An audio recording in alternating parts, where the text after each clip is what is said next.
자, 오늘 우리에게 들려주시는 하나님의 말씀 신약성경 디모데후서 4장 1절로 8절까지의 말씀. 지난주하고 성경 본문은 똑같아요. 제목이 다르고 내용이 다릅니다. 한 본문으로 이렇게 설교하는 걸 잘 들어보시라고. 얼마나 또 다른 내용이 나오는지를 알 수가 있겠죠. 자, 1절부터 8절 교독합니다. 제가 먼저 봉독합니다. 하나님 앞과 살아있는 자와 죽은 자를 심판하실 그리스도 예수 앞에서 그가 나타나실 것과 그의 나라를 두고 엄히 명하노니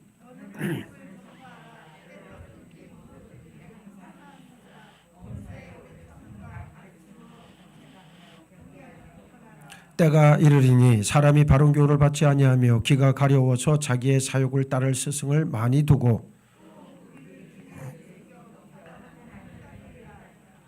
그러나 너는 모든 일에 신중하여 고난을 받으며 전도자의 일을 하며 내 직무를 다하라.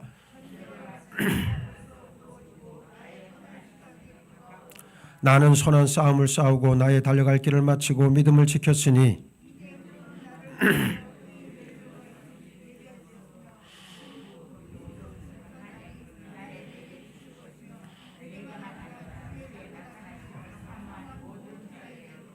너는 어서 속히 여기까지 아멘. 내가 요즘 정신이 없어요. 오늘 우리 안미자 원사님 감사의 예물 드리. 고난이 자꾸만 겹치면 고난 곱하기 고난은 뭐겠어요? 고난 곱하기 고난은 축복입니다. 그러니까 고난이 올 때 작은 고난 몇 개 온다고 여러분들 호들갑 떠는데 그거 별거 아니에요. 고난이 막 여러 개가 동시에 몰려와도 괜찮습니다. 왜냐하면 하나님께서 그 다음에 예배해 놓으신 큰 복이 있기 때문이에요. 사람이 바닥을 치지를 못하고 바닥까지 내려가 보지 않은 사람들은 늘 여전히 허상을 붙잡고 살아갈 가능성이 높아요. 그런데 바닥을 경험한 사람에게는 이제 남은 것은 뭐밖에 없다? 올라갈 일만 남아있다는 거죠.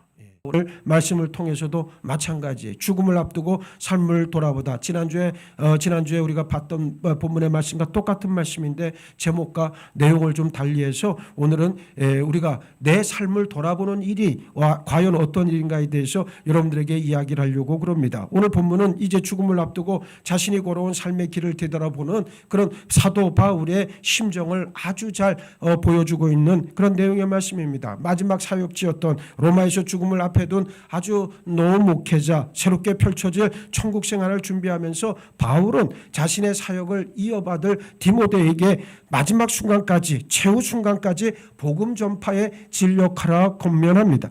예수 그리스도의 지상 명령만큼이나 단호하고 엄숙한 명령이에요. 평생을 예수 그리스도 복음 전파에 바쳐온 바울의 유언은 첫째, 전도가 그만큼 소중한 것이라는 사실과 둘째, 전도의 사명은 죽음도 깰 수 없는 것임을 우리들에게 잘 보여주고 있습니다. 바울이 자신의 인생을 마무리하면서 이 편지를 디모데에게 썼듯 하나님의 자녀된 우리도 삶의 한 분수령을 넘어설 때에는 반드시 정리라는 과정이 필요하다는 것을 알고 있어야 합니다. 버릴 것 버리고 끊어낼 것 반드시 끊어내야 새로운 자리로 나아갈 수 있는 문이 열립니다. 만약 이 정리의 과정을 거치지 않으면 인생은 후회와 눈물의 수레바퀴를 계속 돌려야만 한다는 거예요. 많은 사람들이 후회는 참 잘해요. 과거에 지나온 삶을 생각하면서 뭐라 그래? 후회는 잘하잖아요. 아이고 그때 내가 그거 정말 내가 후회한다고. 그런데 미안하지만 후회 백날 해봐야 여러분 인생에 도움되는 거 하나 없습니다. 후회가 아니라 성찰이 있어야 내일의 미래를 다시금 우리가 생각하고 계획할 수 있다는 거예요. 많은 사람들이 후회로 점철돼 있어. 후회로.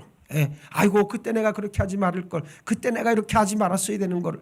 후회만 하지만 후회한다고 해서 여러분의 인생이 바뀔 것은 아무것도 없습니다. 과거를 성찰하고 현재를 살아가야 미래가 보인다는 말입니다. 전도서 7장 14절에 형통한 날에는 기뻐하고 공고한 날에는 되돌아보아라. 이 두 가지를 하나님이 병행하게 하사 사람이 그의 장래일을 능히 헤아려 알지 못하게 하셨느니라 말씀하고 있습니다. 형통한 날에는 기뻐하고 공고한 날에는 어떻게 하라는 거예요? 뒤돌아봐야 된다는 거예요. 우리가 지금 고난의 때를 지나가지만 이 때를 통해서 우리가 생각하는 건 뭐예요? 우리 자신의 여러분들 교회가 된 교회의 지체가 된 여러분 심령들마다 자신을 돌아보는 일이 중요하다는 거예요. 그래서 과거를 성찰하고 현재를 살아가는 사람에게 진정한 미래가 있습니다. 성찰이란 지난 일을 돌아봐 버릴 것은 버리고 회개할 것은 회개하는 것을 말하죠. 오늘 바울의 말씀을 통해 여러분 삶에 대한 깊은 성찰이 있기를 바랍니다. 먼저 우리는 지금 하나님을 얼마나 사랑하며 살고 있는지 반드시 성찰해야 합니다. 사랑의 척도라고 하는 것은 내가 누군가를 좋아하는 그런 감정이 아니에요. 그것을 넘어서서 하나님의 말씀을 얼마나 실천하고 있느냐에 달려있다는 말입니다. 하나님의 말씀을 받았고 그 말씀을 내가 얼마나 잘 실천하느냐가 사랑의 유일한 척도라고 성경은 말씀하고 있습니다. 따라서 정말로 하나님을 사랑했는가를 알아보기 위해서는 과연 하나님의 말씀을 내가 얼마나 잘 받았고 얼마나 잘 지키며 살았는가를 점검해 보면 가능한 일입니다. 하나님을 사랑하는 사람은 언제 어디서나 늘 이웃을 사랑하면 물론 예수의 복음도 전합니다. 또 하나님을 사랑한다면 맡겨주신 직분을 따라 충성된 청지기의 사명도 잘 감당하는 사람입니다. 성도의 모든 외적 행위는 사랑으로 드러나야 하지요. 다미안 신부 여러분들 잘 알 거예요. 이 사람은 33살의 나이로 하와이로 갑니다. 1840년에 벨기에의 한 농가에서 태어난 다미안 신부는 어려서부터 천주교 신앙 안에서 하나님의 부르심에 응답하겠다는 아주 비범한 각오를 가지고 신부가 되었습니다. 형 대신 하와이로 가게 되어졌지요. 섬 곳곳을, 하와이가 여러 섬이 있잖아요. 그래서 그 섬 곳곳을 누비며 아주 성실하게 사역을 잘 감당했습니다. 그러던 중에 하와이 제도에 여러 섬들이 막 우리나라 그 남해와 같이 여러 섬들이 많으니까 그 하와이 제도의 나병 환자, 그러니까 한센병 환자가 급격히 늘어나게 되면서 이 감염된 환자를 격리 수용하기 위해서 몰로카이라고 하는 섬에 이제 나병 환자들을 다 수용하게 됩니다. 다미안 신부는 그곳에 자원을 내서 700명이 넘는 한센병 환자들을 사랑과 악한 힘으로 돌보기 시작했습니다. 집 없는 사람들에겐 집을 지어주었고 손가락이 없는 사람들을 위해서는 자신의 손으로 고름을 짜주고 싸매주었고 자포자기한 사람들에게는 다시 일어설 수 있는 용기를 북돋아 줬습니다. 그러다 결국에 자신도 한센병에 감염됩니다. 본인은 얼마나 충격이었겠습니까? 그러나 다미안 신부는 뭐라고 이야기합니까? 한센병에 걸린 후에도 계속해서 헌신했고 자신의 영성 생활을 게을리하지 않았고요. 16년 동안 한센병 환자들 가운데서 살면서 자기 자신을 가리켜 이렇게 고백을 합니다. 세상에서 가장 행복한 선교사가 나다. 네. 세상에서 가장 행복한 선교사가 나라고 그랬어요. 예, 똑같은 한센병에 나병이 걸려가지고 지금 그의 몸도 막 그냥 뭉그러져 가고 있습니다. 모든 신경은 다 죽어가고요. 막 고름은 나오고 그럼에도 불구하고 뭐라고 얘기했느냐? 나는 세상에서 가장 행복한 선교사라고 이야기를 했습니다. 임종을 앞두고는 내적 기쁨이 아주 충만했고요. 임종 직전에 그의 임종을 지켰던 사람들의 그 기록을 보면 그 임종 직전에 그의 얼굴에 아주 엄청난 평화가 깃들어 있는 걸 봤다 그랬고 또 스스로 기쁨 가운데 그가 충만했다고 이야기를 합니다. 그러면서 뭐라고 마지막 유언을 남겼냐면 이제는 지상에서가 아니라 천국에서 영원한 부활을 경축하고 싶습니다. 이 말을 남기고 세상을 떴어요. 예? 이제는 이 세상에서가 아니라 하나님의 천국에 들어간다는 분명한 확신과 함께 그곳에서 무엇을 하겠다는 거예요? 예수 그리스도 그 영원한 부활을 경축하고 나도 그것에 참여함을 인해서 경축하고 싶다라고 하는 그런 유언의 말을 남겼습니다. 이게 진짜 하나님의 사람의 특징 아니겠습니까? 평생을 살면서 믿음 있는 자 교회 생활은 열심히 했는지는 모르나 막상 죽음의 문턱에서 그 죽음을 부인하고 하나님께서 나와 함께 하신다는 것도 부인하고 하나님이 있는지조차도 부인하고 그런 사람들이 얼마나 많습니까? 잘못된 교회 생활, 잘못된 믿음이 그 영혼을 좀먹은 결과 아니겠습니까? 진짜 믿음을 가지고 있는 사람은 지금 죽어도 나는 하나님의 품에 들어가 하나님께서 주시는 영원한 생명을 누릴 수 있다고 믿고 고백하는 사람, 이 사람이 진짜 하나님의 자녀요. 그런 사람들이 이 땅에서 믿음 생활을 제대로 하는 거죠. 그렇지 않습니까? 저는 이 다미안 신부를 떠올릴 때마다 하나님 사랑의 전형을 바라봅니다. 하나님은 사랑이십니다. 우리가 하나님을 사랑한다면, 하나님의 사랑을 받았다면 마땅히 이웃을 사랑해야 하고 우리 삶 속에서 하나님의 사랑을 드러냄으로써 예수의 복음이 권세 있게 전파되고 열매가 주렁주렁 맺혀져야 한다는 사실을 잊어서는 안 됩니다. 둘째, 나는 지금 성령님의 인도를 받으며 살고 있는지 반드시 뒤돌아봐야 합니다. 로마서 8장 14절에 물론 하나님의 영으로 인도함을 받는 사람은 곧 하나님의 아들이라 그랬습니다. 누가 하나님의 자녀입니까? 성령으로 인도함을 받는 사람들이 바로 누구다? 하나님의 자녀라고 말씀합니다. 우리가 예수를 믿고 영접하면 성령의 세례를 받습니다. 이전에 옛된 자아는 더 이상 내 안에서 주인 노릇을 못하고 이제는 예수 그리스도의 새 옷을 입어 예수님이 주인이 되십니다. 그런데 예수님은 다시 오실 그날까지 저 하늘 하나님의 보좌 우편에 앉아 계십니다. 그래서 우리를 위해 누구를 보내주셨습니까? 보혜사 성령을 보내주셨습니다. 성령이 곧 뭡니까? 예수의 영이십니다. 내가 예수를 믿어 성령 받았다고 해서 그 성령이 영원히 나에게 머무는 것은 절대로 아닙니다. 내가 다시 범죄해서 옛된 삶으로 돌아간다면 성령은 근심하시고 결국 우리를 어떻게 한다? 떠나가신다. 그 성경은 뭐라고 표현하냐? 성경은 그 성령이 소멸된다라고 이야기를 하는 거예요. 그거를. 네. 그러니까 성령이 근심하셔서 나를 떠나가면 어떻게 되는 겁니까? 나만 손해지죠. 왜? 내가 그동안에 하나님의 거룩한 종으로 살았는데 성령이 떠나가면 내 안에는 누가 주인이 되는 거예요? 성령이 주인이 아니라 누가 주인이 되는 거예요? 내가 주인이 되는 거고 세상이 주인 되는 거고 세상의 권세인 마귀가 주인이 되는 거 아니겠습니까? 그래서 하나님께서 뭐래? 더럽혀진 성전은 하나님께서 어떻게 하신다? 반드시 뭐 하신다? 멸하신다. 네. 더럽혀진 성전은 하나님이 반드시 멸하신다고 구약의 수많은 예언자들을 통해서 말씀하신 거예요. 여러분, 성전이 더럽혀졌는데 그 성전이 뭐하러 존재한단 말이에요? 오늘 여러분들의 심령이 곧 성전이라고 봤을 때 오늘 여러분들의 심령이 거룩해지지 않고 깨끗하지 않다면 그것은 하나님께서 여러분들을 멸할 조건이 되었다는 그런 뜻인 줄 아셔야 됩니다. 그래서 3과 2 말씀을 반드시 받으셔야 돼요. 그래서 여러분들이 내가 하나님 보시기에 거룩하지 않고 깨끗하지 않고 하나님의 기뻐하심을 입지 않았다면 미안한 말이지만 여러분은 하나님의 진노의 심판을 지금 당기고 있다는 것만 알고 있으면 되는 거예요.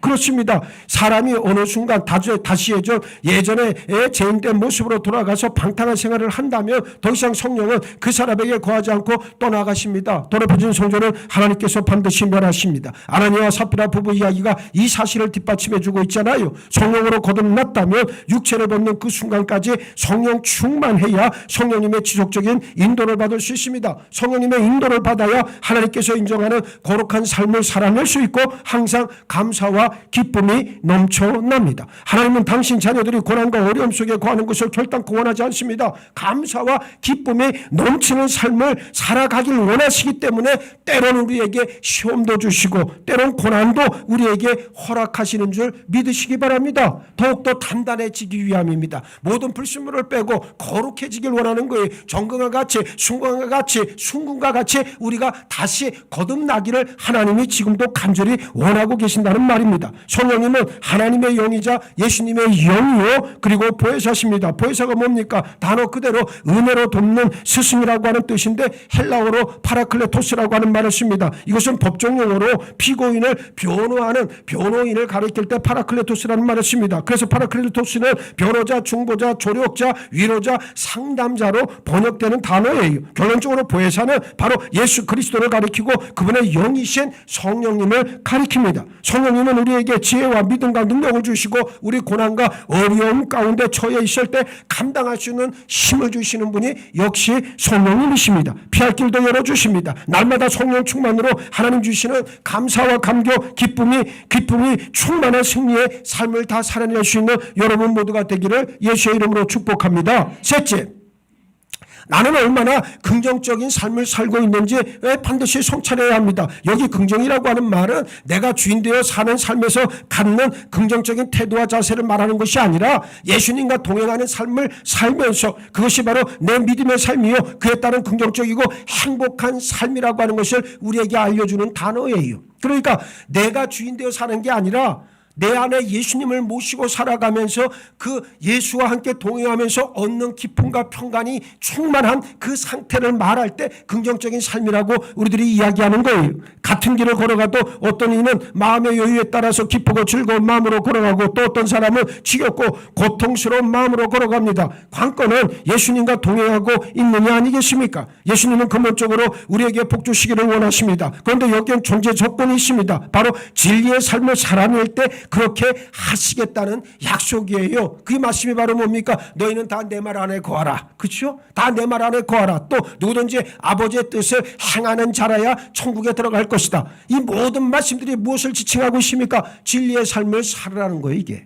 진리의 삶을 산다는 게 뭡니까? 말씀에 기초한 삶을 살으라는 거지. 그러므로 예수 안에서 예수와 함께 동행하는 삶을 살고 있다면 그 사람은 누가 뭐래도 예수님의 말씀 안에서 참된 기쁨과 평강을 누리는 사람입니다. 우리는 이것을 가리켜 뭐라고 그럽니까? 은혜라고 말하는 거예요. 하나님의 자녀는 늘 자신을 향해 나는 과연 예수님 십자가를 통해 구원받았는가, 또 영과 육의 치료받았는가, 영생을 얻은 하나님의 자녀로서 풍요로운 축복을 누리며 살고 있는가, 성령 충만함을 경험하고 있는가에 대해 솔직하게 답할 수 있어야 된다는 말이요. 이제는 그 도장을 반드시 받아야 될 때가 왔다는 것을 꼭 기억하시기를 바라겠습니다. 그렇습니다. 다른 그 어떤 것이 아니죠. 예수님의 십자가 죽음과 부활, 바로 그것이 우리 믿음의 정수요 핵심 주제가 됩니다. 성경 66권의 주제는 바로 누굽니까? 예수 그리스도입니다. 사람이 죽고 사는 권세가 혀에 있다 그랬는데 나는 과연 항상 창조적이고 긍정적인 믿음의 말을 하고 있는가, 범사에 감사하며 사는가 스스로 물어보시고 답해야 될 줄 믿습니다. 하나님은 믿음의 사람, 긍정의 사람을 들어 사용하십니다. 이 마지막 때 하나님께 더욱 귀하게 쓰임받는 여러분들 모두가 되기를 바랍니다. 자, 말씀했습니다. 성도의 삶이란 나에게 베푸시는 하나님의 은혜를 기억하는 삶이어야 한다는 말입니다. 여러분들이 세상의 것을 기억하는 게 아니에요. 세상의 돈을 기억하고 여러분들의 새끼를 기억하는 게 아니라 무엇을 기억을 해라? 하나님을 기억을 해야 된다는 거예요. 예? 그러니까 옛날 어른들의 말씀이 틀린 말이 하나도 없습니다. 그거 없이 살 때 자식은 또 이렇게 나요. 그때는 전기가 없었으니까. 그죠? 우리는 하나님 앞에서 정말 하나님의 은혜로 살아가는 사람이라는 것을 잊어서는 안 돼요. 그래서 그 은혜로 우리가 밥을 먹고 잠을 자고 숨을 쉬고 그 은혜로 마지막까지 하나님 앞에 갈 수 있다는 것을 꼭 아시고 이제는 하나님의 은혜를 간절히 구하시기를 바랍니다. 육체를 벗는 날까지 이것은 진행형입니다. 사람들은 하나님의 은혜에 대해 거창하게 생각하는데 그렇지 않아요. 눈코 뜰 새 없이 바쁜 일상생활 가운데서도 하나님을 기억하고 경배하고 그 은혜를 간구하는 기도를 하면 금세 우리 영혼은 평안해집니다. 그래서 어떠한 경우에서도 하나님을 늘 의식적으로 생각하고 그리고 그 하나님의 말씀을 기억하는 게 중요합니다. 이런 경건 훈련은 아무리 작은 일이라도 기도로 하나님께 아뢰고 의지적으로 하나님을 향할 때 이루어집니다. 억지로라도 자꾸만 하나님을 떠올리는 훈련이 반드시 필요합니다. 우리 나그네 인생길에서 새로운 삶이라고 하는 것은 오직 예수님 안에서만 이루어질 수 있음을 여러분의 믿음으로 고백하시길 바랍니다. 하나님을 사랑하고 말씀을 지켜 행하고 성령님의 인도를 따라 순복하며 살아가는 사람, 또 긍정적인 믿음의 태도로 소망 중에 거하는 사람만이 진실로 옛것을 버리고 새로운 삶을 살아낼 수 있습니다. 인생은 누구나 죽음의 문을 통과하게 되어 있습니다. 우리 자신 깊이 성찰해서 하나님 앞에 정직하게 회개하고 하나님의 은혜로 새롭게 태어나 참된 믿음의 성숙을 다 이루어가는 우리 예수홍교회 모든 믿음의 식구들 되시기를 예수의 이름으로 축복합니다. 축복합니다. 축복합니다.